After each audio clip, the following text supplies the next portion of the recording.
Listo, grabando. 1, 2, 3. Em, Delegado memoria fotográfica. Ah, sí, he visto que tiene un récord de notas increíble. Ah, bueno, grabando 1, 2, 3 para los que verán este video en el futuro. Eh, el insumo de todos los sistemas informáticos es datos. Los datos se guardan, se leen, se registran, no hay ningún problema. Y cuando se guardan en un ambiente no volátil, como un disco duro, un disco de estado sólido, una memoria USB, lo que sea, eh, ya puedo procesarlos, ¿no? Porque no los voy a perder, ¿no? No los voy a perder. Entonces puedo procesar, guardar los resultados y así sucesivamente. Cuando tengo esa capacidad, ya puedo entrar en el mundo del procesamiento de datos. Si es que no tengo datos guardados, no puedo hacer nada. Entonces, esta semana vamos a ver eso. Vamos a ver cómo procesar datos partiendo de los archivos y de una fuente adicional que es la fuente web. Entonces, vamos a hacer una recapitulación rápida de los archivos que ustedes ya lo saben, ¿no? En un sistema informático, los archivos pueden ser de dos tipos. Pueden ser de texto o pueden ser binarios. Los archivos de texto son archivos que guardan números, no guardan valores numéricos, guardan enteros, solo que están representados como caracteres, ¿cierto? Cada carácter está representado por un número. Entonces lo guardo en forma numérica, pero especificando que esto es un archivo de texto. ¿Okay? Entonces, acá primero quiero hacer una aclaración porque hay una confusión, una desinformación general en la gente, sobre todo en los Windows lovers, ¿sí? Cuando usted ve un archivo que dice nota.txt, es un archivo de txt es un archivo de texto, por lo tanto tiene la extensión txt. No es que el archivo es un archivo de texto porque tenga la extensión txt. La extensión lo único que hace en Windows es asociar que un programa se va a abrir con un archivo, perdón, se va a abrir con un programa cuando le dé doble clic. Los usuarios de Mac o de Linux sabrán que los archivos no tienen extensiones. En Linux los archivos no tienen extensiones. Un archivo sin extensión es válido y en Mac también. Es en Windows donde tienen que tener extensiones. De hecho, puedo quitar las extensiones, también funciona.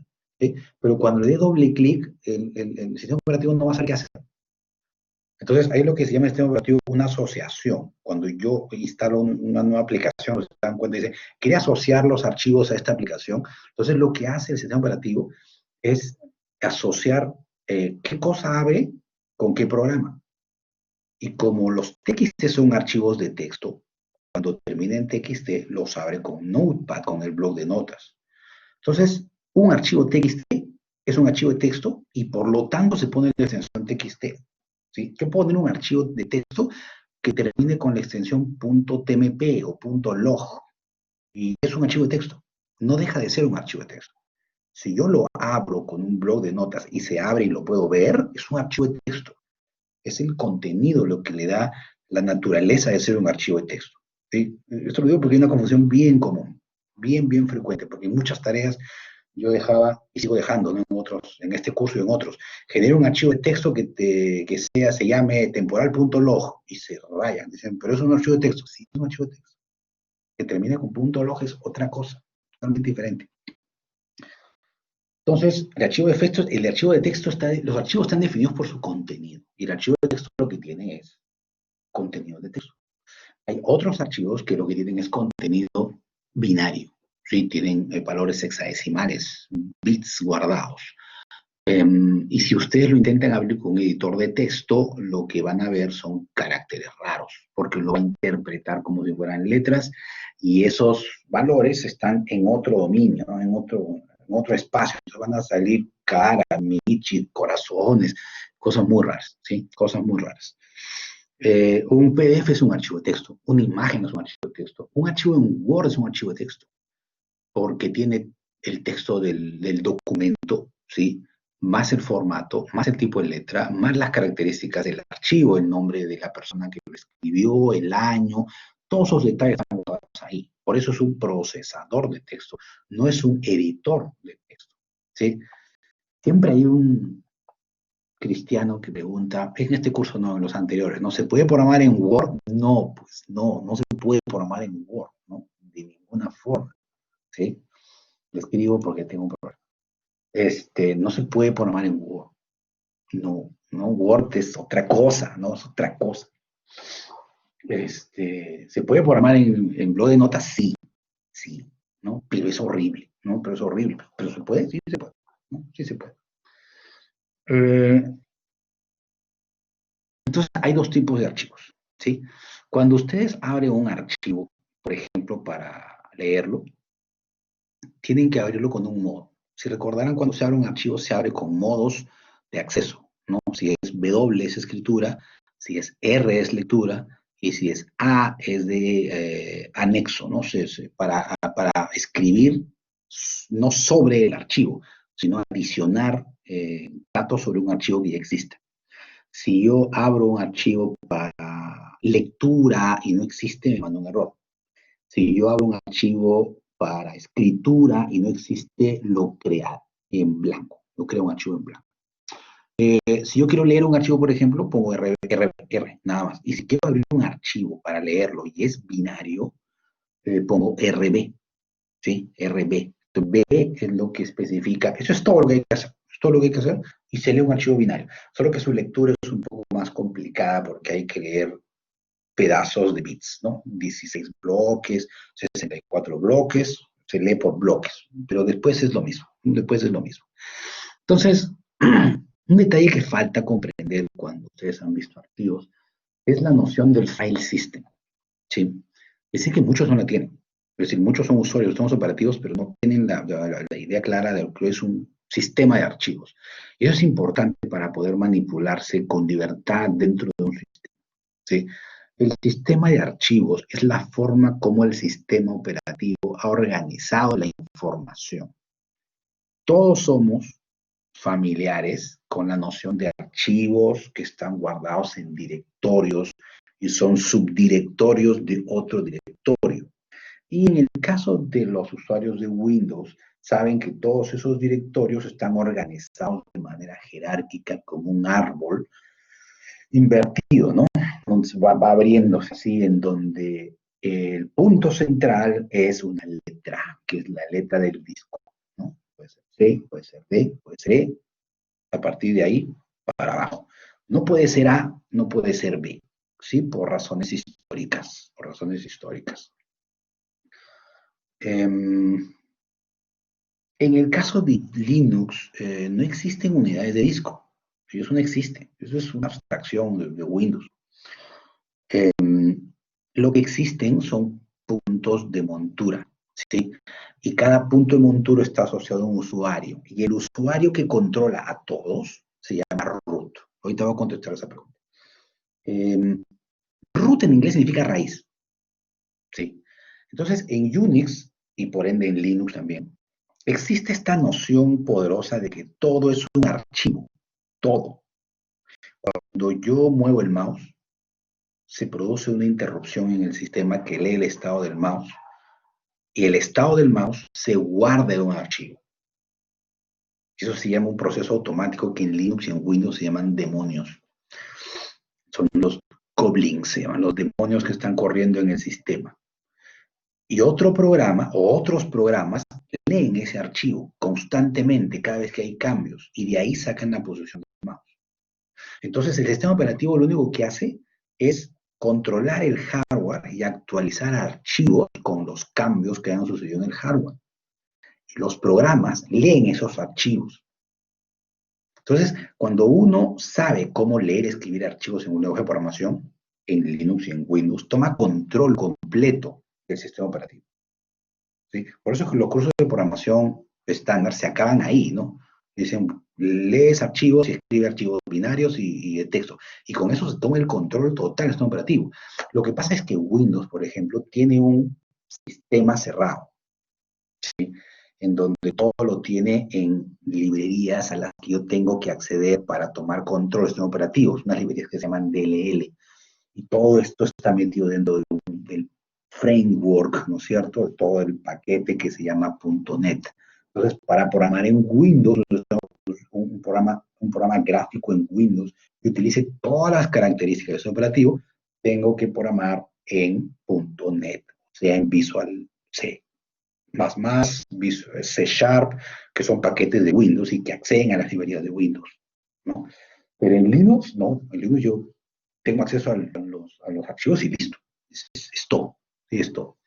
Entonces, cuando yo me creo un usuario en Linux, creo un usuario root, y el usuario root es el que está arriba del árbol, y por él puede ver el árbol completo. En cambio, cuando creo un usuario user, es un usuario que está en una ramita, y él puede ver la rama a la que pertenece, pero no puede ver todo el árbol. Entonces, esa es la forma como los usuarios en el sistema operativo pueden tener acceso a ciertos recursos y a otros no. En el caso de Windows, o en el caso de Mac, es un poco más complicado porque tengo que gestionar ciertos recursos en el interior del sistema operativo. Pero la idea es muy sencilla y en Linux se entiende mucho mejor. Hace rato hablamos de los disquetes. Las primeras computadoras tenían disqueteras, un aparato así grandote donde se metían los disquetes. Disqueteras de 5 1/4. Eran disqueteras, no sé si pueden ver. Ustedes agarraban un disquete, se lo ponían en la cara y su cara casi se tapaba. No era un disquete grandote, ¿sí? Flexible. Floppy disk se llamaba porque era flexible. ¿Sí? Y eso era la única unidad que tenía, no había más. Entonces, metían ustedes eso ahí y ahí se leían los datos. Y lo que tenía en el interior era un disco bien finito, plano, magnético, ¿no? Y había un cabezal que se movía de forma lineal para barrer diferentes segmentos circulares en ese disco giratorio, ¿no? Era un cabezal magnético. Pero luego salieron unos discos de 3,5, que eran discos chiquitos, pero eran sólidos. Pero adentro también tenían un disco magnético, flexible, chiquito, pero estaba en una caja plástica rígida, ¿no? Entonces, eso ya no eran floppy disk, porque ya no eran flexibles, ¿no? Sino que eran disquete, era un case, una caja de disco, ¿no? Y eso tenía una lectora más chica. Entonces, ahora las computadoras tenían dos. Entonces, para tratar de reconocerlas, al disquete grande le pusieron A y al disquete pequeño le pusieron B, ¿no? Y luego aparecieron los discos duros más chicos para PCs. Entonces había que acomodarlos en algún lado, pero lo pusieron en C, ¿no? Y de ahí quedó en C. Luego las disqueteras desaparecieron y las unidades se quedaron ahí, se quedaron ahí. Entonces A y B en el sistema operativo, porque los sistemas operativos van desarrollando sobre lo construido, ¿no? Entonces en Windows, por lo menos, A y B están reservados para los disquetes, recursos que ya no existen. Entonces, sencillamente esas letras están perdidas, están perdidas. Entonces, solo empezamos de C, ¿no? C, D y así para adelante, ¿no? Ya está, ¿sí? Esa es la razón histórica. No tengo un disco, tenía un disco por acá. Disco grande, ¿no? Pero no, ya fue. Ya fue. Sí, ya fue. Bueno, volvamos entonces a nuestra discusión sobre el sistema de archivos. Para complicar más las cosas, la forma como yo estructuro mi file system es de forma jerárquica, ¿no es cierto? Tengo el nodo origen, C, por ejemplo, y de ahí tengo directorios, de los que salen directorios, de los que salen directorios. Entonces, es como un árbol. Entonces, para llegar a un directorio, yo tengo que seguir un camino, ¿no? Yo tengo que seguir un camino. Entonces, en una ventana como esta, el camino no se nota muy bien. Dice escritorio y tengo algo más atrás que es todo esto de acá. Acá no se ve eso muy bien, ¿no? Pero si yo vengo acá y pongo CMD para entrar a la ventana de comandos del sistema operativo, lo que voy a ver es eso. C, dos puntos, users, tal cosa, desktop, program avanzada, L67. Esa completa, todo esto que está acá, es lo que se llama la ruta, el path, ¿sí? Path en inglés es ruta. Es la ruta que hay que recorrer desde el principio hasta donde quiero llegar para tener acceso a un directorio, en este caso el directorio EL67, ¿sí? El directorio EL67 ahorita tiene muy pocas cosas. Con dir puedo ver el directorio, ¿sí? Y entre las cosas que tiene, hay dos directorios ahí. Bueno, hay tres, uno que no viene al caso. Pero hay dos directorios que tiene. Un directorio se llama punto y el otro punto punto. Voy a crear un directorio aquí. Voy a poner mkdir, voy a poner testdir. Voy a crear un directorio que se llame testdir. Tengo aquí, voy a ver que ahí aparece testdir. Lo he creado. ¿Sí? Esta es la forma de crear directorios más rápida, utilizando comandos. Listo. ¿Cómo accedo al directorio testdir? Con SD de Change Directory. Entonces pongo testdir. Te cuenta, CD, espacio y el nombre del archivo. Entonces ingreso a esto de acá. Y si vengo acá y pongo dir, ese directorio está vacío. Pero en el interior tengo dos directorios. Si yo hago esto acá y le doy doble clic, sencillamente va a mostrar que todo está vacío, no me va a mostrar nada. Pero en el sistema operativo me va a mostrar que hay dos directorios que son invisibles. ¿Sí? ¿Qué cosas son esos directorios? Esos directorios son referencias. Punto soy yo mismo como directorio. Si yo pongo cd punto, lo que va a pasar es que me voy a ir sobre donde ya estoy. ¿Sí? O sea, el directorio punto tiene la localización actual y el directorio punto punto tiene la localización del directorio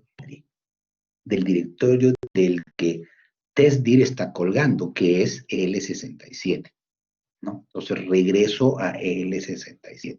Pero no es que regrese realmente, es que cuando yo hago esto de acá, testdir, cuando yo pongo cd punto punto, lo que realmente estoy escribiendo es cdc dos puntos, backslash users, backslash, de acá, así, backslash pro avanzada, bla, bla, hasta L67, ¿no? Hasta así L67.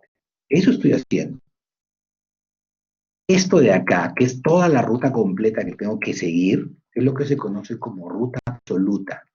Es decir, cómo llego a un sitio desde el origen.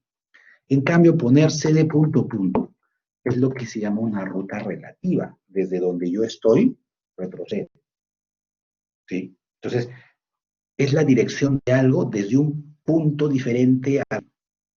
¿Sí? Entonces, hay dos formas de moverse en el sistema. Voy a eliminar ese directorio que se llama testdir, rmdir, creo que es. Testdir. Sí. Adiós, chau. Sí. ¿Acá se fue? Acá se fue. ¿Ok? De esa forma yo tengo acceso al sistema operativo. ¿Ok? Colección de archivos guardados en directorios ordenados de forma jerárquica, y con este sistema de directorio punto y doble punto. ¿Sí? En Windows, la ruta está conformada por este encaminamiento de directorios separados por este backslash. En Linux, es un slash, y en Mac también es un slash. Entonces, ahí tengo un problema, porque cuando yo defino una ruta, tengo que decir, por si acaso, si estoy en Windows es así, y si estoy en Mac es así, y si estoy en Linux es así, ¿no? Y además, para colmo, si yo defino ruta como esta, ¿no? Users, backslash notepad, tengo un problema porque resulta que backslash n es nueva línea, ¿sí?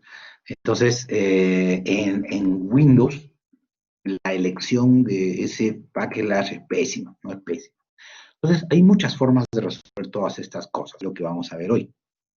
¿Sí? Entonces, si alguien está trabajando en Linux o está trabajando en Mac, hay muchas cosas que van a tener que cambiar en este documento, ¿no? Donde diga C, tiene que poner una barra, los archivos empiezan con punto. En Linux, por ejemplo, si yo quiero ejecutar un programa, ¿no? Si yo quiero ejecutar un programa, no sé, que se llame programa, ¿sí? Punto .exe, tengo que venir acá y poner punto así, así, ¿no? Programa.exe, porque tengo que decirle, en este directorio ejecuta el archivo programa, ¿sí? En Windows se pone programa.exe, listo. Entonces, muchas de las acciones que me han visto hacer, crear un directorio, se pueden tener acceso a eso a través de una librería de Windows que se llama OS. OS tiene muchas opciones de control del sistema operativo. Todas estas cosas son básicamente acciones del sistema operativo. Entonces, con eso puedo realizar acciones, ¿sí? Una de las acciones más útiles es la que está asociada a esa instrucción, os.pat.join, ¿no? ¿Qué hace? Toma un número variable de strings y los conecta para crear una ruta válida para el sistema operativo. Entonces, si yo ejecuto esto de acá, ¿no es cierto? Ejecuto esto de acá, lo que va a hacer es generarme esa ruta que está abajo, ¿no? Y usuarios, Elvio, documentos con doble backslash, porque estoy en Windows. Ese doble backslash significa que ese es el carácter backslash, ¿sí? Que no es un carácter de escape, sino que debe reconocerse como una sola barra. Si estuviera en Mac, si esta máquina fuera una Mac, y hago esa misma instrucción, van a salir las barras así, igual que si estuviera en Linux. Entonces, definir una arma es mucho mejor usando esa instrucción que ponerla por escrito, porque puede ser que mi programa alguien lo corra en otro sistema operativo, sencillamente no va a funcionar, ¿sí? Entonces, esa es la primera cosa que hay que tener en mente, ¿sí? Yo hago esto de aquí y me voy a asegurar de que mi ruta funcione en donde sea, ¿sí? Entonces, vamos a hacer una cosa. Voy a cambiar algunas cosas porque estaba pensando en otro directorio, pero lo vamos a hacer acá. Acá, ¿qué tengo, por ejemplo? Tengo una lista de archivos. Proyecto 1, 2, 3, PI, PI, PI. No todos son archivos de Python. Y lo estoy barriendo con un for y lo guardo en file name. Y acá estoy creando las diferentes rutas, ¿no? Las diferentes rutas con path.join, ¿no? Entonces son rutas válidas, ¿no? Absolutamente válidas, ¿no? Dense cuenta, ¿no? Como imprimo yo esta ruta que está con doble backslash y aparece con un slash, o sea que lo reconoce correctamente, ¿no? Lo reconoce correctamente. ¿Okay? Entonces, es de esta forma como yo puedo tener todos mis nombres de archivo almacenados y guardados y registrados en algún sitio, ¿sí? Cuando ustedes crean un programa serio, ¿sí? Tienen que gestionar archivos y tienen que gestionar dónde voy a guardar esto para poder leerlo después, ¿no? Tiene que ser así. CWD, CWD, get CWD, ¿sí? Es la instrucción get current working directory, ¿no? Es dame cuál es el directorio actual. O sea, básicamente me da el directorio punto. Eso es lo que hace, ¿no? Entonces, si ejecutamos esto, debería devolvernos dónde estamos, en qué posición del disco nos encontramos. Nos encontramos users Muno desktop programación avanzada L67. Ahí estamos. Es bueno saber eso, ¿no? Por ejemplo, yo puedo empezar a crear directorios a partir de ahí. ¿Sí? A partir de ahí. Entonces, guardo eso en una variable que se llame path y empiezo a trabajar a partir de ese punto, ¿no? A partir de ese punto. Y de hecho, así lo hemos grabado, ¿no? Se llama ruta home. O sea, esa es la ruta donde vamos a trabajar. ¿Sí? Es la ruta donde vamos a trabajar. Entonces, leo dónde estoy y lo guardo, ¿no? Y lo guardo. Puedo en otro lado, por ejemplo, puedo hacer esto, chdir. Con chdir me voy a otra ruta diferente, me quiero ir a Windows System 32, por ejemplo, ¿no? Y quiero imprimir dónde estoy. Yo me dice, estoy en System 32. Ya está. Listo, ya estoy en otro lado. Sí, ya estoy en otro lado. Lo cual no es una buena idea, ¿no? Porque acá puedo empezar a hacer cosas raras y todo esto desaparece. Así que regresemos a donde estábamos, ¿sí? Regresamos a donde estamos. Esto ya lo expliqué, qué cosa es punto, qué cosa es dos puntos. Básicamente me muestra, en este caso, me muestra mi directorio o me muestra el directorio padre, ¿no? Este me muestra Windows 32 y este me muestra Windows, ¿sí? Windows. Entonces, vamos a crear directorios, ¿sí? Vamos a crear directorios desde Python. Entonces, vamos a cambiar algunas cosas acá, y vamos a cambiar unas cosas acá, porque quiero que los directorios se reflejen aquí, se vean aquí, ¿no? En esta ruta. Vamos a abrir esta ventanita, ahorita se abre, para crearlos acá, ¿no? Para crearlos aquí. Entonces, vamos a usar una ruta relativa, ¿sí? Vamos a usar una ruta relativa. Entonces, podemos hacer esto, ¿no? Vamos a hacer esto. decimos path, ¿no? Mi ruta de trabajo, es igual a ¿qué? A esto, ¿no es cierto? Y le vamos a poner un doble, ¿no? Necesita que sea doble.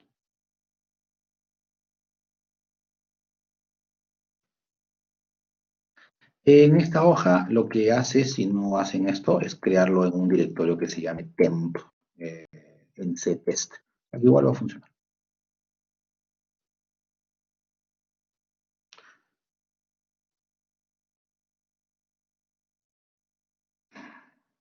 Cuando se instala en C. Y lo que hace es instalar en C, o sea, sí. No es que siempre se va a dirigir, yo voy a controlar eso. Yo como usuario lo controlo.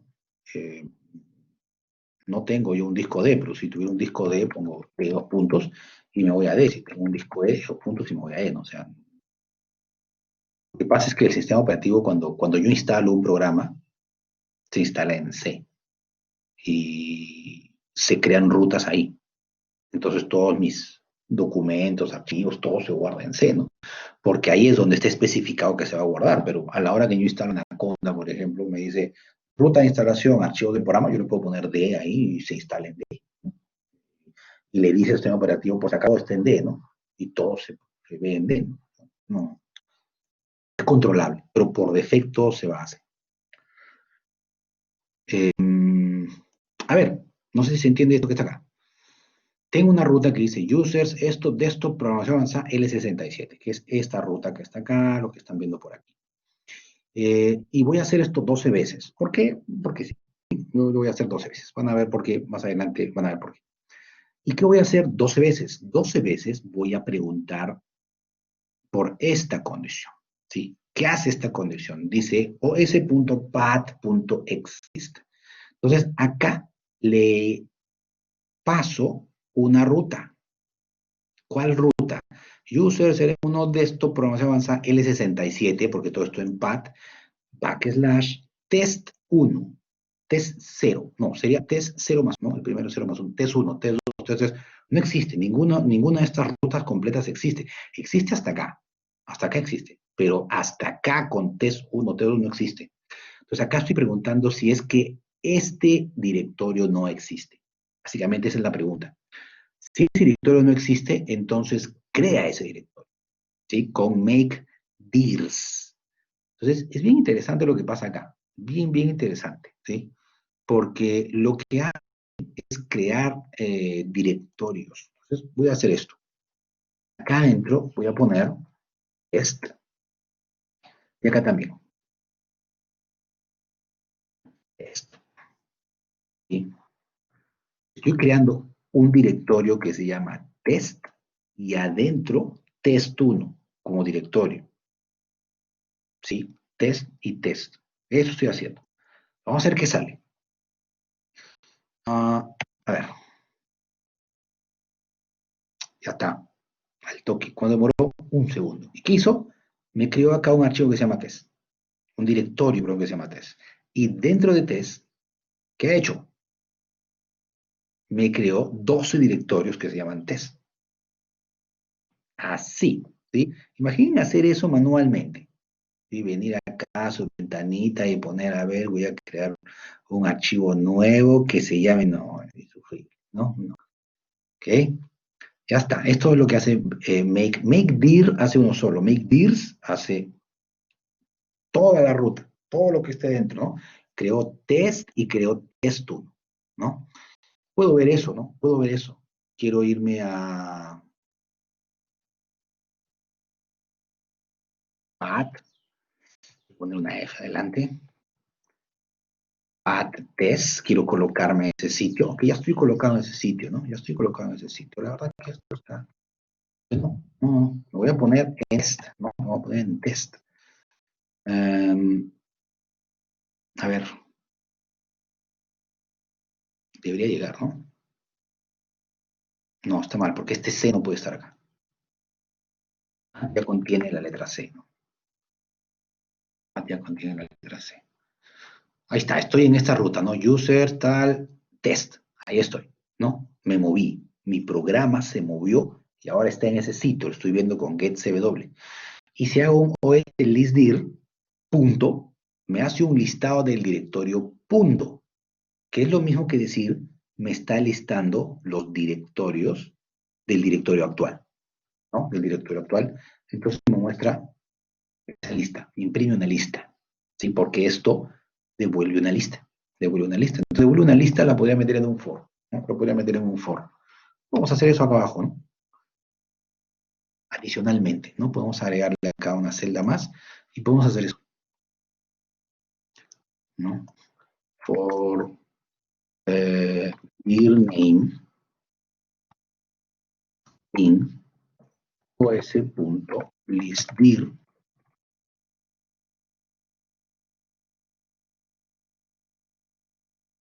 punto, ¿no? Punto. Ese dir name está muy feo, ¿no? Dir name. Entonces, ¿qué hacemos acá? Print F acá, y acá ponemos dir name, ¿sí? Es, y vamos a ponerle un espacio de 20, ¿no? Y acá al costado ponemos dir, una cosa así, ¿no? Indicando que es un directorio.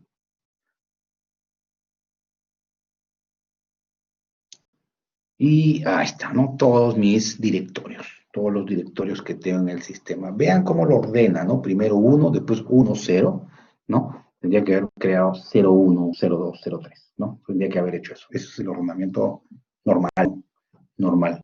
Una PC hace eso. Lo que siempre hace cuestionarse que la forma como uno a veces piensa no es la correcta, ¿no? No es la correcta. Está bien, todo eso tiene que ver con la gestión de archivos, crear directorios, moverse dentro de los directorios. Esto es una cosa que tienen que saber, sí, tienen que saber, ¿no? Porque si no, crean archivos en cualquier lado. Ese es el problema que pasa. Dejo archivos por todo lado, ¿no?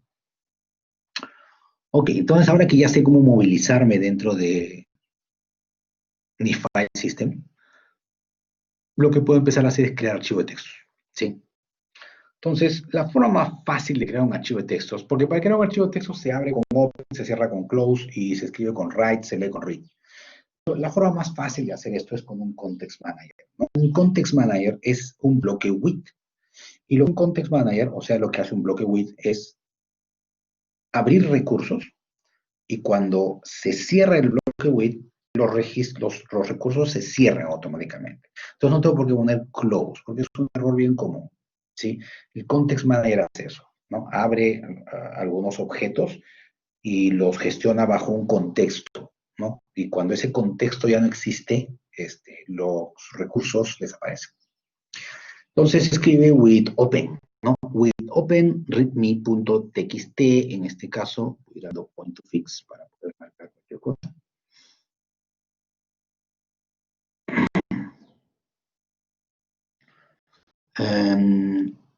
Estoy abriendo un archivo que se llama readme, ¿sí?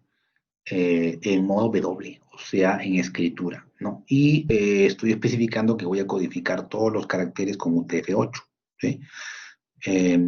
O sea que voy a hacer un archivo de texto universal, ¿no? Como file. Entonces abro este archivo y este file, ¿no? Este file es su alias, ¿no? Este file es su alias. Es como si hubiera escrito file igual open.readme.txt. Entonces, todo este bloque de acá lo que hace es escribir ese archivo. File.write, instrucciones, file.write, bla, bla, bla, ¿no? Entonces, esto lo que debe hacer es generar un archivo que se llame readme.txt, ¿no? Es lo que debería hacer. Y debería aparecer por acá, ¿no? Debería aparecer por acá en cualquier momento porque lo está generando en test, ¿no? Acá adentro, acá está, read, ¿no? Y podemos utilizar las facilidades que tiene JupyterLab para ver este archivo, ¿no? Para ver este archivo. Entonces, este es el archivo generado, ¿sí? Este es el archivo generado. Los directorios tienen diferentes tests a ser distribuidos entre los diferentes alumnos, porque esto es una cosa que vamos a hacer dentro de un rato, ¿sí? Entonces, dense cuenta una cosa. Un archivo TXT, y a eso es a lo que quiero llegar al final, es un archivo cuyo objetivo es que sea leído por una persona, porque es un archivo de texto, ¿sí? no es para que sea leída en una computadora, por un ordenador. Uno puede generarla y puede leerla también, por supuesto, pero no es una forma muy práctica, ni útil, ni, ni no vale la pena guardar un archivo de texto para que la máquina lo lea, porque es muy complicado de hacer eso. Es muy complicado de hacer eso. Vamos a ver. Está pensado para que sea leído por ojos humanos. ¿Sí? Ya está. Entonces, eh, bueno, esta parte de abajo lo que hace es, como hicimos arriba, ¿no? Hace un listado del directorio punto, ¿sí? Eh, y lo que estamos haciendo acá es preguntar si lo que estoy mirando es un directorio. Entonces vamos a cambiar acá algunas cosas. Si lo que estoy mirando en ese momento, si el ítem que está jalando de listdir es un directorio, o sea, la instrucción, el método isdir del paquete, digamos, ¿no? Me permite saber si algo es un directorio. Pues si es un directorio, voy a hacer lo que hice arriba, ¿no? Voy a guardarlo, voy a imprimir su nombre acá, y acá le voy a poner, porque es un directorio, ¿sí? Y después le voy a poner enter. Y esto, así, ¿sí? Si es un archivo, de ahí viene esto que se llama path.isFile, lo que voy a hacer es mostrar su nombre, ¿sí? Mostrar su nombre. Y vamos a hacerlo más bonito esto, vamos a hacerlo más bonito, con una F adelante. Vamos a poner su nombre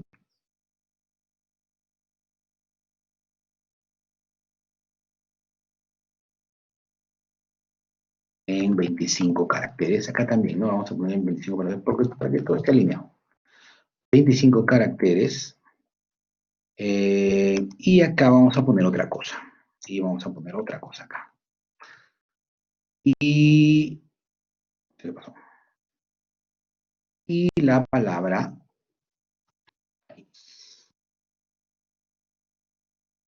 ¿Sí?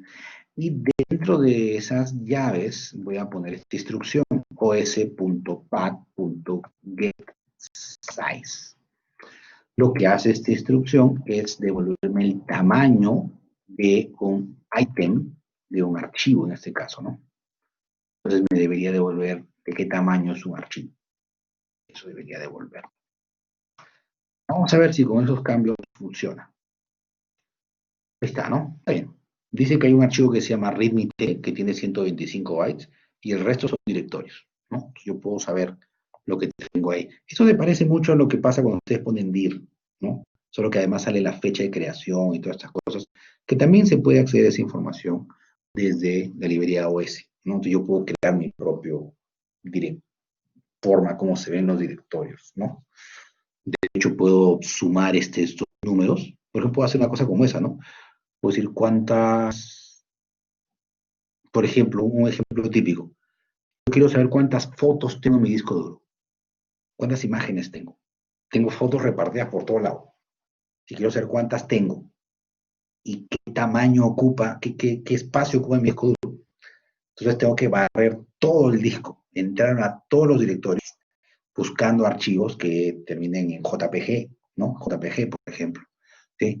Lo voy barriendo con item, esto de acá, listdir, ¿no? Y en item busco los últimos 3 caracteres, ¿no? Que terminen con JPG.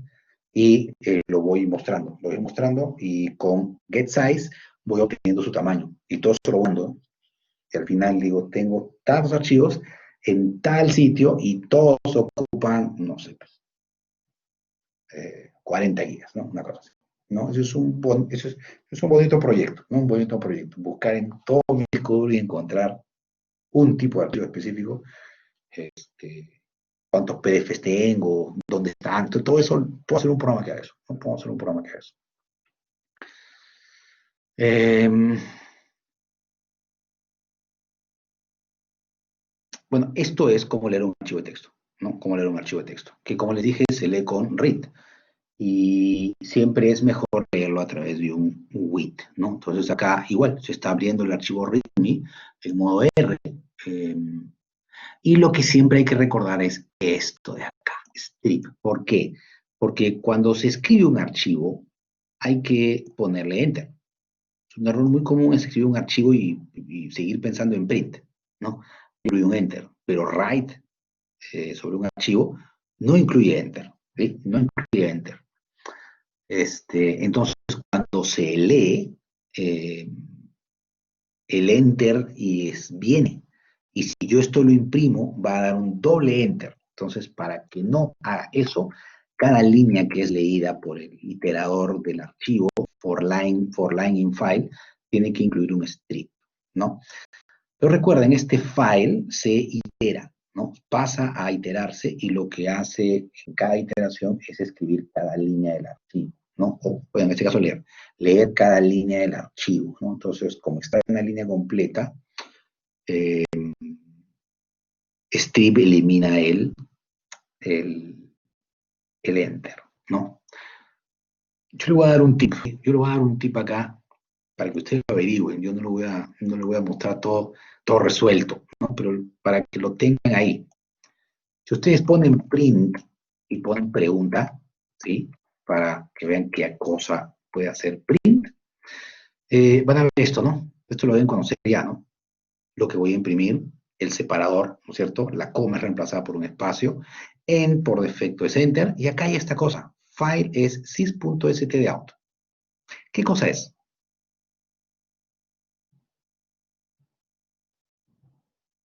¿Alguien sabe qué es sys.stdout? ¿O a qué suena? ¿O qué debería ser lógica en función de lo que hace print?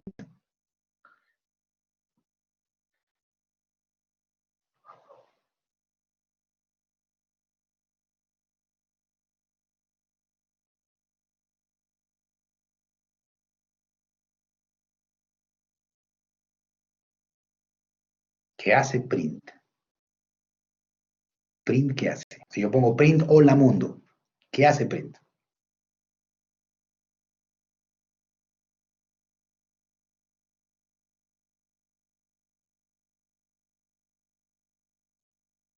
¿En dónde?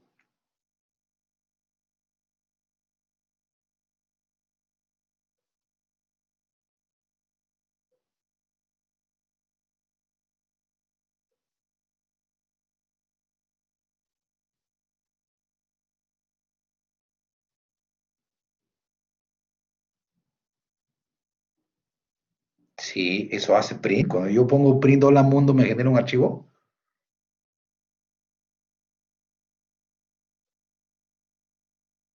No. Entonces, ¿de dónde salen esas afirmaciones tan extrañas? ¿Cómo han llegado aquí? ¿Qué hace print? Cuando yo pongo print hola mundo, sale print en algún lado. Lo imprime en la pantalla. En general lo imprime en la pantalla, ¿no es cierto? Lo imprime en la pantalla. Que salga en Jupyter, que salga en el terminal, que salga en la consola, lo imprime en la pantalla, se ve en la pantalla, ¿no es cierto? Y eso es la salida estándar, STD out, es la salida estándar. ¿Cuál es el STD in? ¿Cuál es la entrada estándar?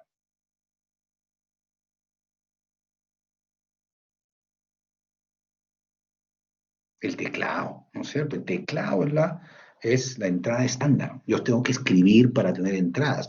Si tuviera una pantalla con touch screen, puedo direccionar para que mi entrada estándar sea la pantalla con touch screen. Pero por defecto la entrada estándar es el teclado. Y la salida estándar es la pantalla, la consola. O sea, se imprime en la consola, ¿no es cierto? Cuando yo abro esto en el Jupyter, estoy en un ambiente web que está imitando la consola. Yo estoy escribiendo sobre IPython. Recuerden, ¿qué cosa es IPython? IPython es la consola. Ponen acá IPython. Es esto, ¿no? Es esto. Que acá no me sale porque no lo tengo instalado para el sistema operativo. Pero es la consola, ¿no? Es la consola.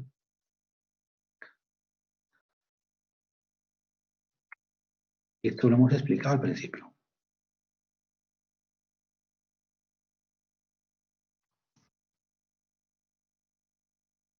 Jupyter es la versión web de IPython. Y IPython es la versión interactiva de la consola de Python. ¿sí? Entonces es una consola en la web, en un ambiente web, no en un ambiente web. Hay Python, ¿no? Yo escribo esto de acá y estoy en el terminal, ¿no? Estoy en el terminal y tengo mis celdas, igualito, ¿no? Se dan cuenta que el Windows funciona rápido, la consola funciona rápido, pero cuando entro al kernel es que todo se pone lento. Ahí está, ¿no? Print, hola, mundo, ¿no? ¿Dónde sale? En la pantalla, ¿no? Ni siquiera sale en una celda, ¿se dan cuenta? Sale en la pantalla, sale en el terminal, no sale out 1, sale en la consola, sale ahí, afuera, ¿no? Sale afuera. Entonces, acá se ve lo que está en la consola, pero es la consola. Ese TDOut es la consola. Pero, así como yo puedo reespecificar el separador, puedo reespecificar en, también puedo especificar file. Entonces, yo puedo poner acá un nombre de archivo y cuando imprima, se va a imprimir en el archivo, ¿sí? Y no tengo que hacer nada lo de arriba, ¿sí? Es un tip que es poco conocido, casi nadie lo usa, pero se puede usar, ¿sí? Si yo he hecho un programa que me imprime algo, eh, cambio en el print y pongo file igual a tal cosa y todo se va a ir a ese archivo. Pero se reescribe, se sobreescribe siempre. Entonces, no puedo escribir línea por línea, sino tengo que escribir todo. Es un solo print que imprime todo, ¿no? Entonces, primero tendría que armar todo el string listo, ordenado, e imprimirlo a un archivo. Puedo hacer eso, ¿sí? Puedo hacer eso también. ¿Sí? Pero no es lo usual, pero sí puede hacer, se puede hacer. Ok, no se confundan, no se confundan. Como ustedes le preguntan algo y ustedes empiezan a contestar otra cosa. ¿Eh? Contestan otra cosa. O están contestando lo que todavía no he preguntado. ¿Qué cosa es ese file? No pregunto, ¿dónde imprime? Lo cual quiere decir algo, ¿sí? Además, que la pantalla es un archivo. La pantalla es un archivo. En Linux, la pantalla es un archivo. Yo escribo en el archivo de la pantalla y cuando escribo en ese archivo aparece en la pantalla. ¿Sí? En Windows está enmascarado, ¿no? Pero es lo mismo. Ok, entonces,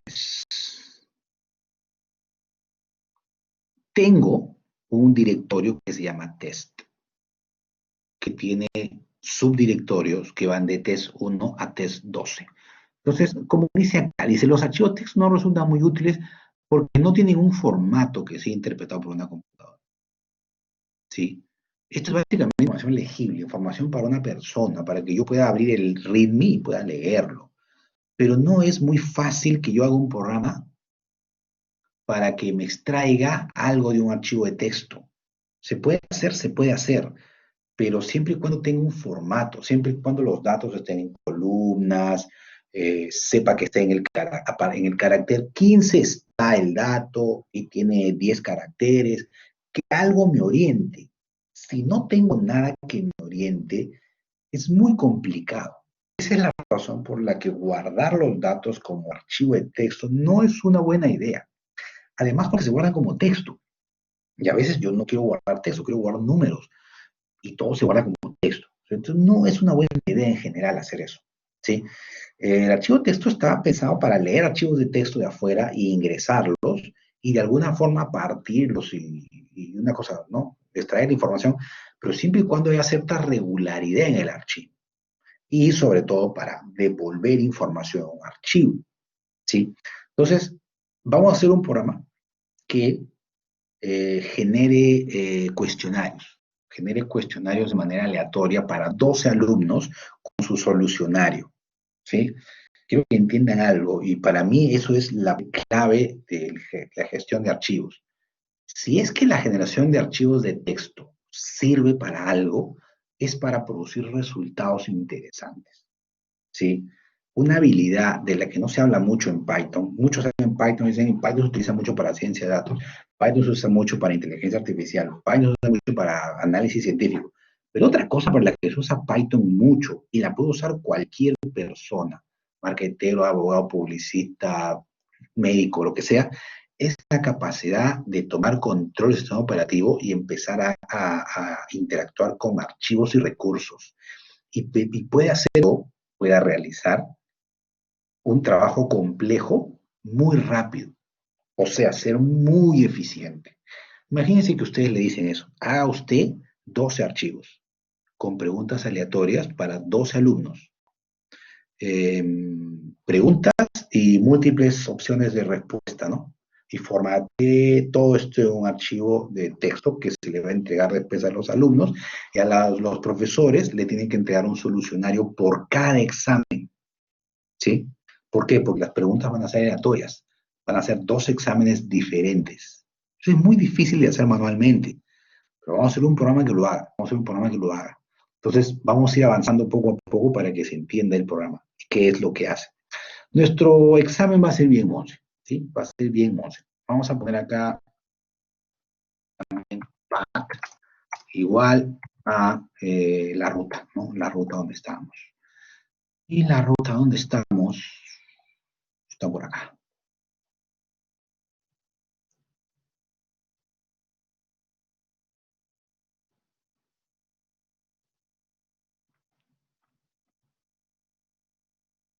Este programa está pensado para una ruta diferente, que es test. Vamos a ir ajustando el programa mientras vamos avanzando. Puedo ponerle esto adelante, por si acaso, R, ¿no? R significa que esta es una cadena cruda. Entonces, no va a interpretar este backslash como un backslash, sino como barra. La deja ahí nomás. Es lo mismo. Y nada más. Acá tengo un directorio que se llama capitales. Si capitales es un diccionario. Es un diccionario que tiene como llaves los nombres de los departamentos de nuestro querido país y como valores la capital de cada departamento. ¿Sí? Acá está, mira, Tacna. Ahí está por nuestro amigo. Y Cusco, ¿no? La verdad que bien, no sé, ¿no? La Libertad Trujillo ya es un poco más elaborado, ¿no?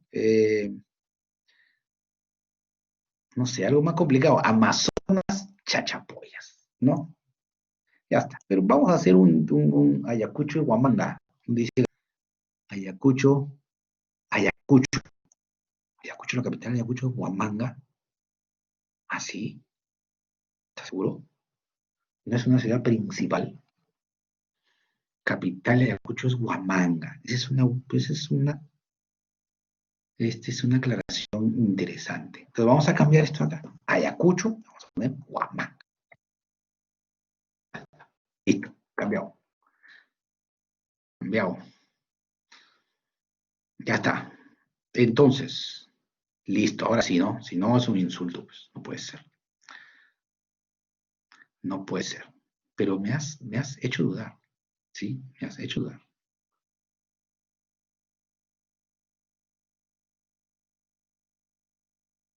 Me has hecho dudar tremendamente. Según la información que tengo acá, la ciudad principal de Huamanga se llama, ¿cómo se llama?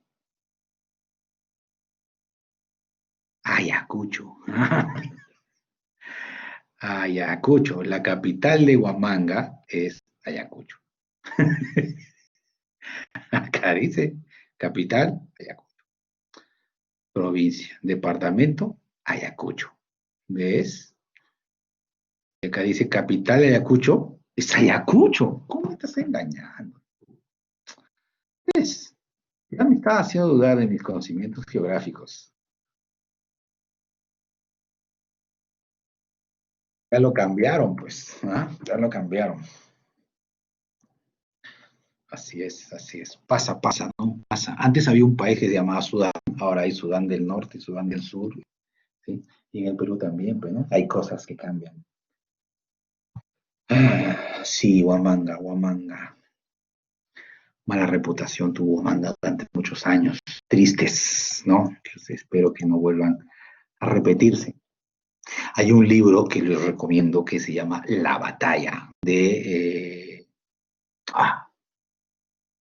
Gorriti. Así chiquito, es un libro de 50 páginas. Que retrata una batalla en las alturas de Huamanga, creo. De un pueblo muy chiquito contra una horda senderista y y es un pueblo glorioso, glorioso, glorioso, porque logró repeler a bandas terroristas. Es bien emocionante. Es muy chiquito. Y les va a dar una idea de cómo era esa época, esa terrible época. La batalla de Gustavo Gorriti. Ahora que está la feria del libro y virtual. Ok, entonces vamos a hacer nuestro generador de exámenes, ¿sí? Generador de exámenes. Ya sabemos que Eric va a salir jalado en la pregunta de mucho, no importa. Pero no, pues no, porque no estaba Huamanga como opción, entonces tenía que haber escogido Ayacucho, no le queda otra. Ya está, entonces como tenemos 12 directorios, vamos a generar 12 archivos de exámenes, ¿sí? Este es el programa, ¿sí? Hay más comentario que otra cosa, no se asusten. Entonces, voy a generar 12 exámenes, 3 exámenes, ¿no? Bueno, 12, de 1 a 12, ¿no es cierto? Porque es un range, de 1 hasta 12. Lo voy a ir guardando en QuizNum. Entonces, QuizNum lo que va a tener es el número del cuestionario, que lo voy a usar para el directorio test 1, test 2, test 3, y así sucesivamente. Entonces, acá hay que cambiar esto, ¿no? Esto, vamos a ponerle pat. Acá también vamos a cambiar esto y le vamos a poner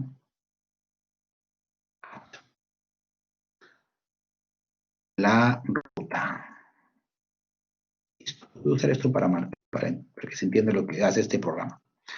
Entonces, se generan 12 archivos. Vamos a empezar por el primero. Digamos que QuizNum vale 1, ¿sí? Entonces, QuizFileName es el nombre del archivo. ¿Cuál es el nombre del archivo? Es path, ¿no es cierto? Es toda la ruta completa. Ojo, estoy usando path.join, ¿no es cierto? Path.join. Entonces está conectando toda la ruta, el directorio test y me falta algo acá. Esto está mal. Esto está mal. Esto está mal. No va a funcionar. Mi ruta completa tiene que incluir test. Si no, no va a funcionar. Test y adentro. Ahora sí. Ahora sí. Entonces, revisando, eso es lo que da. Entonces, QuizName, deshacer. QuizName, que es esto de acá, ¿no es cierto? Esta variable, va a estar conformada por todo este directorio más quiz1, y dentro de quiz1 voy a poner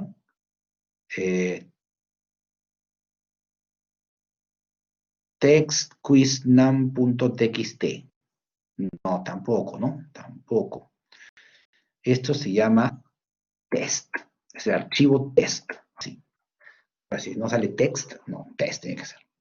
Entonces, para el caso 1, para cuando QuizNum es 1, dentro de toda la ruta que termina con test, voy a agregar un archivo que se llama testQuizNum. Todavía no lo he abierto, lo único que he hecho es crear el nombre del archivo, ¿sí? Recuerden que path.join lo que hace es conecta todo esto en una sola ruta con sus backslash, ¿no? Entonces me genera toda una ruta completa hasta llegar al directorio que no existe. Y luego también en esa misma ruta voy a crear un answer key file name, que va a ser lo mismo, en path, test, quiznum, pero ese archivo se va a llamar test1 también, _answers. Entonces ahí se van a guardar las respuestas. Entonces, en el archivo test va a decir 1 es la pregunta, ¿no? Y varias opciones, A, B, C, D. Y en el archivo answer key file name va a decir 1, la respuesta es B. 2, la respuesta es D. 3, la respuesta es A. Una cosa así. Eso es lo que quiero que salga. Entonces, abrimos ambos archivos. Abrimos los archivos para su generación, ¿no? Los abrimos en un par de bloques with, uno anidado dentro del otro. No hay ningún problema, ¿no? No hay ningún problema. Es esto de acá, ¿no? Abro el archivo quizFileName, escritura, abro el answer key file name, escritura. Como no existen, se van a crear. Se crean, ambos con un TF8, Se crean como quiz file y answer key file. Ya está. Entonces, lo primero que voy a hacer a mi archivo test, ¿no es cierto? A mi archivo quiz file, que es el archivo del cuestionario, es escribirle un encabezado. Yo le voy a poner nombre, 2 espacios más abajo fecha, 2 espacios más abajo periodo, y luego voy a poner 20 espacios en blanco, ¿no? Blanco por 20, y voy a escribir capitales del departamento, test 1, ¿no es cierto? Test 1, aquí es donde se crean los espacios en blanco, test 1, ¿no? Test 1 y enter, enter, ya está. Entonces, ahora lo que voy a hacer es generar mi pregunta. Voy a empezar a generar mi pregunta. Y para esto yo necesito ejecutar estas dos cosas de aquí, ¿no? Ejecutar estas dos cosas de aquí. ¿Qué hacen estas dos líneas? Primero, capitales.keys son los nombres de los departamentos, porque me devuelve la llave del diccionario capitales, ¿no es cierto? Entonces me devuelve los departamentos. Eso lo convierto en lista. Entonces, departamentos es la lista de departamentos.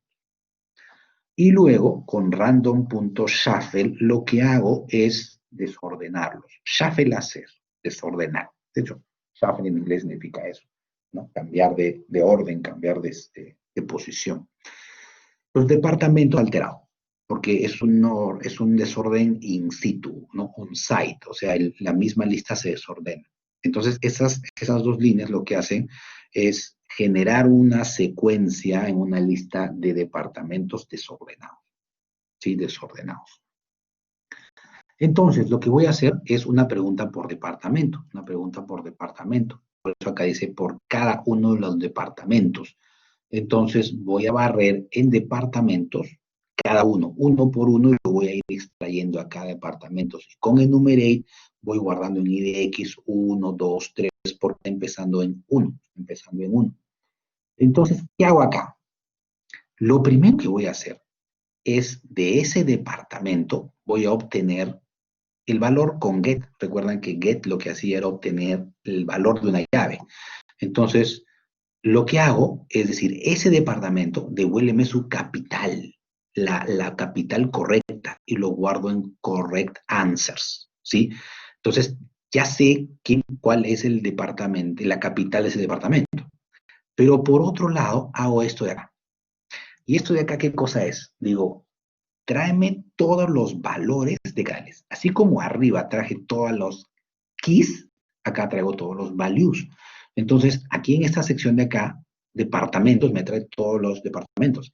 Y acá lo que hace es traerme todas las capitales. Lo estoy guardando en wrong answers, ¿sí? Acá están todas las capitales.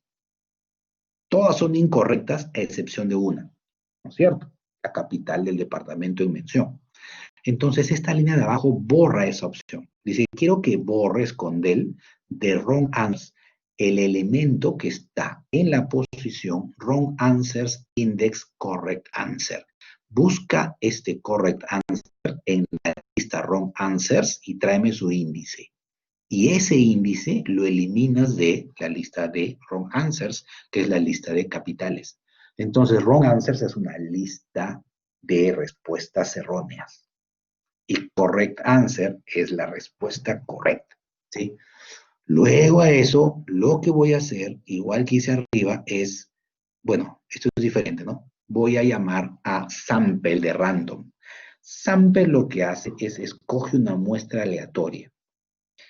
El segundo parámetro es el que me dice cuántas. Entonces voy a escoger 3 opciones equivocadas, porque las voy a sacar de wrong answers y las voy a volver a guardar en wrong answers, que es una lista. Entonces ahora tengo una lista más chiquita de 3 elementos, las 3 opciones equivocadas. Más la opción correcta, voy a tener 4 opciones por cada pregunta, donde una de ellas va a ser correcta. Y no quiero que haya un orden. Entonces, lo que voy a hacer es a lo que ya tengo, que es wrong answers, le voy a agregar correct answers. Aquí está, ¿no? Y lo que voy a tener es en answer options todas las opciones. Entonces ahí tengo 4 opciones 3 equivocadas y una correcta, ¿no? Y al final, a esas 4 las desordeno. Las desordeno. Entonces ahora tengo las posibles respuestas en desorden. Entonces ahora lo único que queda es imprimir todo, imprimir todo. Bueno, en este caso imprimir la primera pregunta, porque estoy en un for que va leyendo departamento por departamento, ¿no? Entonces, ¿qué hace acá? Dice, escribe en el archivo quiz file, ¿cuál es la capital de Lima? Digamos que la primera es Lima. Entonces, ¿qué hace acá? Esto es interesante. ¿Qué hace aquí? ¿Qué hace este for? Este for hace lo siguiente, dice, quiero que con un zip saques la letra A en letter y la primera opción de respuesta en answer. Entonces imprimes A es Lima, la siguiente B es Tacna, en la siguiente C es Huamanga, no, hay mucho, y así sucesivamente, ¿sí?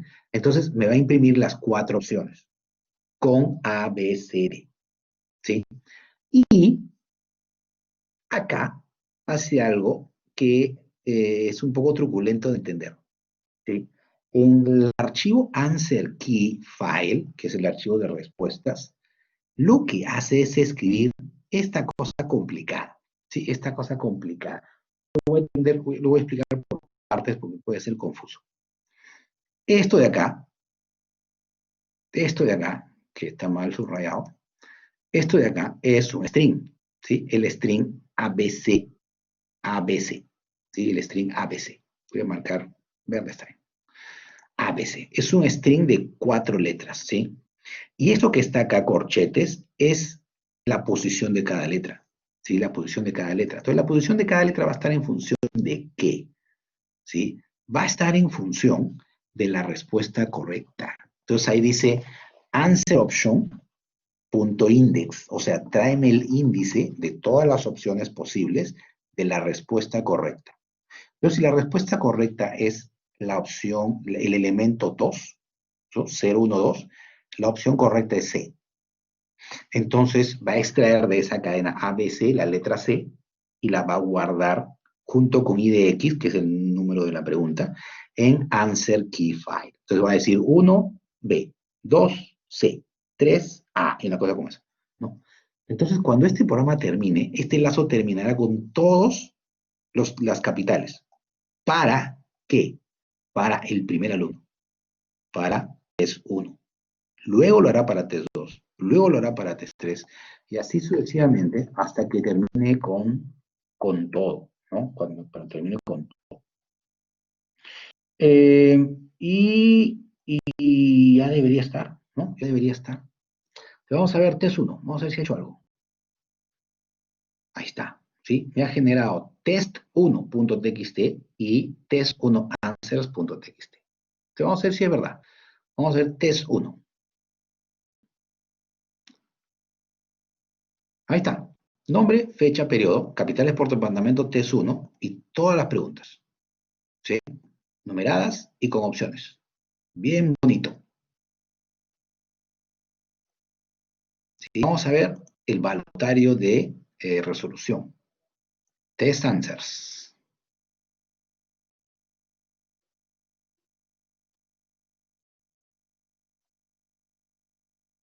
Dice, por ejemplo, que la respuesta correcta en uno es C. Vamos a ver si es verdad. Capital de Loreto, Iquitos. C, está bien. ¿Sí? Luego, C, la 2. Capital de Piura, Piura. Está bien. ¿Sí? La tercera, A. A ver, capital de Ica, Ica. Sí. Está bien, ¿no? Esto es de test 1. Lo mismo tengo en test 2. Lo mismo tengo en test 3.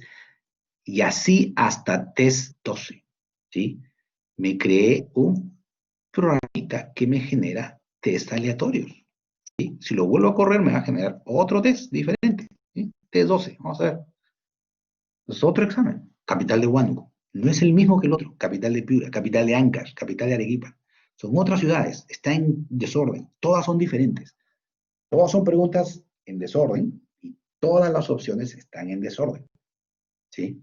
Es un muy buen generador de preguntas. Es un muy buen generador de preguntas con una opción de corregir. ¿Sí? Lo máximo. ¿Ok? Así que, vieron cómo hicimos algo complicado con un programa relativamente sencillo y que me sirve para, ¿no? Un montón de cosas. Entonces, esta capacidad que tiene Python de poder automatizar procesos es algo importante, ¿sí? Es algo importante y que suele pasarse de lado, ¿sí? Eh, pues no. Eh, no, pero algo así hace el sistema, ¿no? Pero sí hago cosas interesantes con la información de ustedes. Se le voy a mostrar en algún momento. Eh, pero se podría, ¿no? Se podría. Em, pero hay cosas que se pueden hacer. Como les digo, esa es una facultad de Python muy poco tomada en consideración. Y a mí me parece que todo esto que se viene vendiendo, ¿no? Que es bueno para ciencia de datos, es una cosa muy especializada. Pero yo creo que todo el mundo se beneficia de Python si es que utiliza este lenguaje de programación para hacer estas cosas, ¿sí? Para hacer estas cosas. En la vida real, en la vida diaria, en la vida laboral, esto es bien útil, ¿sí? Muy, muy útil, ¿sí? Eh, por ejemplo, yo doy un ejemplo así, muy cotidiano. Yo trabajé en una empresa en donde un día, en un fin de semana, teníamos que instalar una central telefónica, ¿sí? Esa era mi expertise, instalar centrales telefónicas. Y la central telefónica se tenía que instalar para un call center. Y un call center es un centro de llamados donde hay un montón de gente con su teléfono y su vincha y contesta llamadas. Y normalmente suelen tener dimensiones enormes. ¿Sí? Ese era un call center mediano, chico mediano, que tenía 180 posiciones. ¿Sí? Y entre las cosas que hay que hacer, más allá de pasar cables, llevarlos a los sitios, ponerlos todo en su lugar, llevar el teléfono, pasar el cable, conectarlo y todas estas cosas, hay que poner una etiquetita de papel con el nombre de cada persona en el teléfono. Y hay que poner otro papel recortado para los botones para que expliquen qué cosa es. ¿Sí? Entonces hay que abrir Excel y empezar a poner cada nombre así, uno por uno. ¿Sí? Y nos demoramos un montón en hacer eso. ¿Sí? Cuando hubiéramos tenido la lista de personal en Word, ¿no? La agarrábamos como TXT y hacíamos un pequeño programa que vaya jalando cada uno de ellos y lo vaya mostrando en algún lado. Y listo. ¿Sí? Y ajustábamos el tamaño de cantidad de caracteres y todos salían del mismo tamaño. Y se acabó. ¿Sí? Y se acabó. Y podíamos asociar eso al directorio telefónico para que me jale el número de teléfono y ponerlo todo al costado y ya está. Era cuestión de imprimirlo y cortarlo, ¿no? Pero no estar ahí manualmente escribiendo y poniendo, buscando en el directorio qué teléfono era esa persona. No, no, no. Y eso nos hubiese ahorrado horas de trabajo, pero no sabíamos, ¿no? Así es. Entonces, saber eso es la diferencia a veces entre estar toda una noche poniendo papeles, ¿sí? Y hacerlo, dejarlo que se haga solo y listo, ¿no? Y listo, ya está. Entonces, puede haber una diferencia de un día o de horas de trabajo por el simple hecho de saber hacer estas cosas, de saber hacer estas cosas. Entonces, tienen que hacer algo aburrido, monótono, así, siempre piensen en una cosa como esta. ¿Sí? Piensen en una cosa como esta, ¿no? Ya está, súper fácil. ¿Sí? Entonces, piénsenlo, ¿sí? Siempre piénsenlo. Piensen en una cosa que ustedes suelen hacer aburrida, monótona, y traten de cambiarlo, ¿sí? Entonces, como han visto, está fácil, ¿sí? Está fácil, pero lo que no está fácil es hacer un sistema de calificación automático de esto. Porque si el alumno marca A, ¿cómo yo hago un programa, por ejemplo, que lea esto de arriba abajo y detecte cuál ha sido lo que el alumno marcó? digamos que me tiene que poner acá una X, ¿no? Algo así. ¿Cómo puedo hacer un programa que barra todo y me diga, el alumno marcó tal, y en función de la información que está en test 12 answer, saber si es correcto o no? No es fácil, porque tengo que ponerme acá, buscar cada una de las palabras, irme hasta el final y ver si al final hay una X. No es fácil. Entonces, tener un archivo de texto no ayuda realmente, ¿sí? No ayuda para eh, automatizar procesos directamente de ahí. No es la forma, ¿sí? Para eso existen otros formatos, ¿sí? Pero antes de pasar a otros formatos, ¿sí? Eh, le voy a mostrar un truco, ¿sí? A veces yo quiero guardar datos rápido, no quiero ver un archivo de texto. Aparte porque el archivo de texto tiene un problema, es abierto y visible.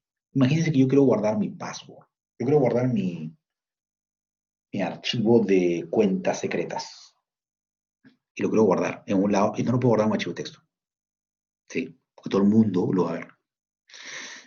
O a veces quiero guardar un diccionario, por ejemplo, y lo quiero guardar como diccionario, o para no hacerlo tan complicado. Tengo una lista de nombres, y quiero guardar esa lista de nombres, y no quiero extraer los nombres, guardarlo en una lista de nombres en un archivo de texto, sino quiero guardar la lista de nombres así. ¿Por qué? Porque cuando yo quiera regenerar, leer mis datos, voy a tener que leer el archivo y regenerar mi lista, recrear mi lista original. ¿Sí? Entonces, no es muy práctico, pero hay una librería que se llama Shelf, con B chica. Shelf lo que hace es permite hacer un registro de datos de manera muy rápida y muy segura, ¿sí? Digamos que yo tengo una lista, ¿sí? Una lista que se llama datos, ¿sí? Quiero regresar al directorio anterior. Tengo una lista que se llama datos, ¿sí? Y tengo 5 números ahí. Y lo que quiero hacer es guardar esa lista. Quiero guardar esa lista. Entonces, lo que hago es llamar a shelf, ¿sí? Y abrir un shelf, abrir un archivo tipo shelf, ¿no? Si se dan cuenta, ahí dice with shelf.open, o sea, es muy parecido. Y mis datos, ¿no? Entonces, lo que va a abrir es un archivo, mis datos, ¿sí? Así, entre comillas, mi archivo. Vean que ni siquiera tiene extensión, mis datos, entre comillas. Y de ahí lo que voy a hacer es ponerle un alias a mis datos, shell files, y voy a tratar shell files como si fuera un diccionario. Entonces digo, shell files, el campo datos, quiero que sea datos, ¿no? Esta lista quiero que se guarde en este registro que se llama datos. Entonces, si yo ejecuto esto de acá, lo que voy a ver es que deberían aparecer por aquí, debería aparecer por aquí, un archivo. Si no aparece es porque me quedé en test 12 y seguramente aparecen en test 12. Ah, no, aparecieron ahí. Ahí está. Aparecen esos archivos, mis datos, .back, .dat y .dir, ¿sí? Y por ejemplo abro .back para ver qué es lo que tiene, porque ahí he guardado algo aparentemente.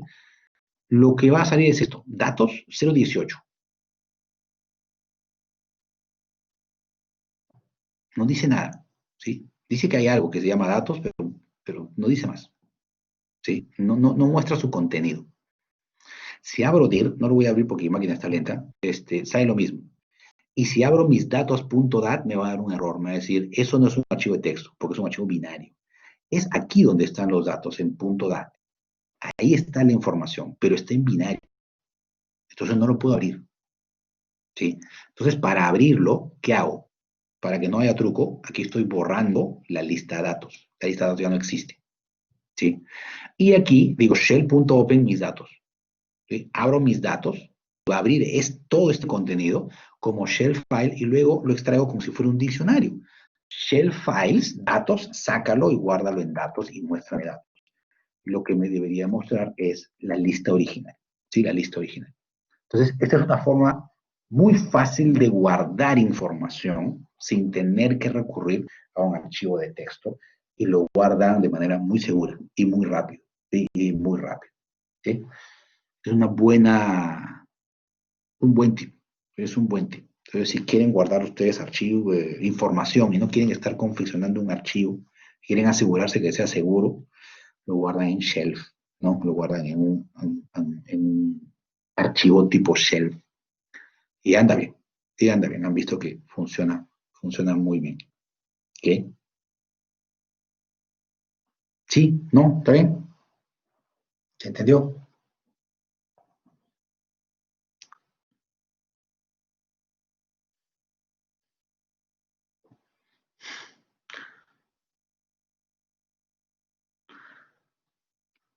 Ya está. Em,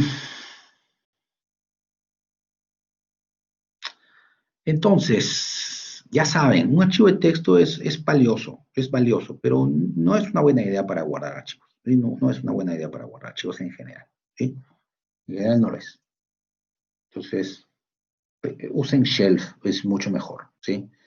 Utilicen la gestión de archivos de texto para generar información que va a ser legible por otras personas, ¿sí? Que va a ser reportes, este, cosas como esas, ¿no? Cosas como esas. Ahí es donde tiene mucha cabida, ¿no? Mucha cabida. O si quieren procesar información de alguna forma, que esté, pero que tenga un orden, ¿no? Que el texto esté ordenado en columnas, una cosa como esa, ¿sí? Entonces, yo creo que nos vamos a quedar acá, ¿sí? Para no abarcar demasiado, porque tenemos 3 horas todavía por delante, ¿sí? Este, entonces nos quedamos aquí, ¿sí? Para ver CCBs, que es algo que yo sé que muchos no han visto en el curso anterior, y que es bien importante. Y de ahí vemos otros tipos de archivos y la web, ¿sí? Entonces creo que nos quedamos acá, no vamos a avanzar más. Estamos bien. Ustedes me dicen que entienden, ¿no? Que entienden, así que yo le voy a creer, ¿sí? Yo le voy a creer. A ver si alguien en la otra clase se trae algo que quiera automatizar, algún proceso que quiera hacer con archivos, una cosa como esa. No quiero generar esto, tal cosa, tengo que idea. Y lo podemos hacer, sí, lo podemos hacer. ¿Sí? El cuestionario es hasta el otro lunes, toda una semana completa.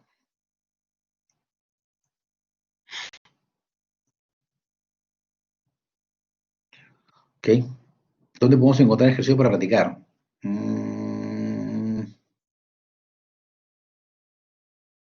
De esto, ¿cuántos no tenemos? 3. Ah, una idea para automatizar. Bueno, ¿cómo son los ejercicios que vienen en la PC? Tranquilo, Camilo, te da falta peso. No te preocupes, ya vas a ver. Eh, como les he dicho hace un rato, busquen, hagan un programa que barra todo su disco duro y que encuentre algo, ¿no? Que encuentre todos los archivos que empiecen con algo, L, con N, con MA, una cosa así, o todos los archivos que tengan ustedes, todos los PDF que tengan por ahí dando vueltas, ¿sí? Y que los liste, ¿no? Y que saque su tamaño al costado, lo que haga un listado así, todos mis PDFs y la ruta dónde están, en qué ruta están, ¿sí? Es como cuando yo entro al sistema operativo y digo, quiero buscar en C todos mis archivos asterisco.jpg, no todos los archivos gráficos, y me hace una búsqueda total, ¿no? De todo, ¿sí? Algo así. Eso es un buen ejercicio. Y es un buen ejercicio. ¿Vale el intento más alto? No. Vale el último intento. El último. Sí, así que piensa bien cuando vayas a poner el dedo ahí. Así es, así es. ¿Eh? Siempre es así, siempre es así. Sí. Acá tiene que haber esfuerzo. ¿Son 3 intentos? Sí, son 3 intentos. El primero es la prueba, el segundo es el bravo y el tercero es a discreción de cada uno. ¿Sí?